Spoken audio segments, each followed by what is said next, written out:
अस्सलामुअलैकुम, welcome to the यूनानी official. In today's lecture हम बात करेंगे फ़तीला के बारे में।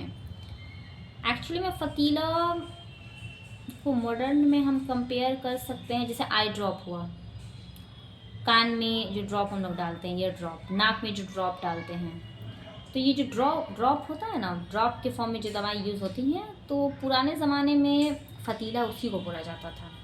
आई होप थोड़ा बहुत आपको क्लियर हुआ होगा। तो फ़तीला एक्चुअली अरबी ज़बान का लफ्ज़ है। ये इसका मतलब होता है कि नती के हैं। नती मतलब कि रुई या कपड़ा में दवा को लपेट करके, दवा को लत करके, यानी कि दवा का पेस्ट आप तैयार करें। जैसे मिट्टी और कपड़ा कैसे मिल जाता है, गीली मिट्टी रहेगी और कपड़ा अगर कपड़े पे वो गिर गया तो कैसा हो जाता है, तो वैसे ही ये रुई या कपड़ा जो होता है ना, जब दवा के साथ मिल जाता है ऐसे लपेट लेते हैं, तो सुराख वगैरह में डालने का काम आता है फ़तीला। इसमें जो सबसे पहला फ़तीला आपको पढ़ना है वो है फ़तीला है गिरानी गोश। तो एक्चुअली वजह तो इसमें क्या है ना कि ये कान, गोश बोलते हैं कान को, तो कान के दर्द में मुफीद होता है फ़तीला।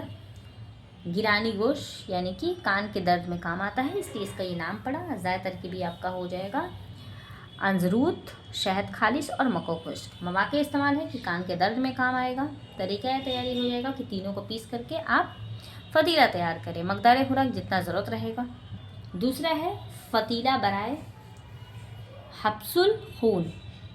इसमें क्या होता है कि ये फ़तीला जो होता है इसके अफ़ाल की वजह से इसका ये नाम पड़ा, क्योंकि हब्सुल खून यानी कि हाबिसुल खून, हाबिसुल दम होता है, इसलिए इसका ये नाम पड़ा। इसका ज़ायद तरकीबी हो जाएगा वकाक, कंद, दमुल ख़वाइन, अंजरूद सफ़ेद और सबक मरवकी। ठीक है, सबको इक्वल अमाउंट में लेना है। अफ़ाल है कि हाबिस दम होता है, हाबिसुल खून होता है। मवाक़े इस्तेमाल नक्सीर को रोकने में, नाक से खून आता है तो उसको रोकने में काम आता है। पहला वाला कान के दर्द के लिए था, दूसरा वाला नाक से अगर खून आ रहा तो उसको रोकता है।